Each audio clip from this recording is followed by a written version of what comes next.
महिला आरक्षण पर प्रधानमंत्री मोदी के भाषण से सियासी संग्राम मच गया है। पीएम मोदी ने सभी राजनीतिक दलों से अपील की कि महिलाओं को संसद और विधानसभाओं में 33% प्रतिनिधित्व देने के मुद्दे पर साथ आएं।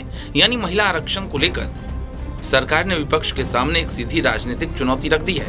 क्रेडिट आपको लेना है तो ले लीजिए, लेकिन महिलाओं का अधिकार मत रोकिए। पीएम के इस बयान के बाद महिला आरक्षण पर एक बार फिर राजनीतिक बहस के केंद्र में आ गया है, क्योंकि असली गेम महिला वोट का है और यही से इस पूरे मुद्दे का सबसे बड़ा राजनीतिक एंगल निकलता है। वैसे भी पिछले कुछ चुनावों में महिलाओं की राजनीतिक पसंद ने कई राज्यों में चुनावी नतीजों को प्रभावित किया है। राजनीतिक दल अब महिलाओं को सिर्फ वोटर नहीं बल्कि एक निर्णायक राजनीतिक समूह के तौर पर देख रहे हैं। बीजेपी महिला लाभार्थी योजनाओं और महिला नेतृत्व के नैरेटिव के जरिए अपना आधार मजबूत करने की कोशिश करती रही है।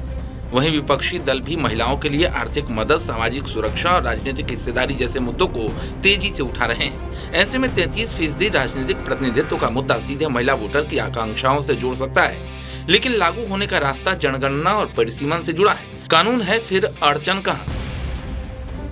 अब इस मुद्दे को समझना जरूरी है। महिला आरक्षण के लिए 2023 में संविधान संशोधन के जरिए प्रावधान किया गया था। इसके तहत लोकसभा और राज्य विधानसभाओं में करीब 1/3 सीटें महिलाओं के लिए आरक्षित करने का रास्ता साफ किया गया, लेकिन इसकी वास्तविक शुरुआत जनगणना और उसके बाद होने वाले परिसीमन की प्रक्रिया से जुड़ी है। यानी कानून बन चुका है, लेकिन उसका जमीन पर लागू होना एक संवैधानिक प्रक्रिया के अगले चरणों पर निर्भर है। वहीं प्रधानमंत्री के बयान के बाद विपक्ष भी हमलावर हो गया है। समाजवादी पार्टी अध्यक्ष अखिलेश यादव ने महिला आरक्षण के मुद्दे पर पीएम मोदी पर निशाना साधा और कहा कि लाल किले से ऐसी बात नहीं कही जानी चाहिए जो वास्तविक स्थिति से अलग हो। यानी अब बहस सिर्फ इस बात पर नहीं है कि महिलाओं को 33% प्रतिनिधित्व मिलना चाहिए या नहीं। बहस इस बात पर है कि कब मिलेगा, कैसे मिलेगा और इसका राजनीतिक श्रेय किसे मिलेगा। अखिलेश की प्रतिक्रिया ने इस बहस को खास तौर पर यूपी की राजनीति से जोड़ दिया है।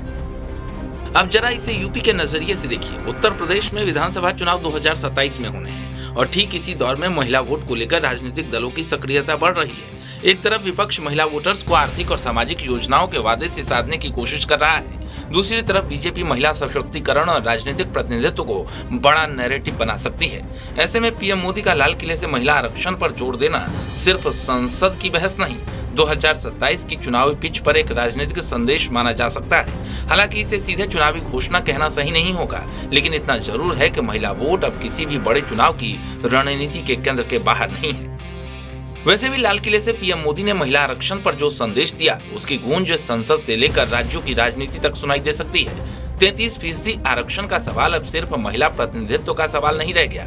ये सवाल बन गया है महिलाओं की राजनीति में हिस्सेदारी कितनी होगी, राजनीतिक दल उन्हें कितनी ताकत देंगे और सबसे बड़ा सवाल, क्या महिला वोट को साधने की राजनीति अब महिला नेतृत्व की राजनीति में बदलने जा रही है। 2027 के चुनावी रण में महिला वोट पहले से ही बड़ा फैक्टर है, तो यूपी की सियासत में नारी शक्ति सिर्फ चुनावी नारा नहीं, टिकट और सत्ता के समीकरण बदलने वाला मुद्दा भी बन सकती है। इस खबर पर क्या है आपकी राय, कमेंट करके जरूर बताएं।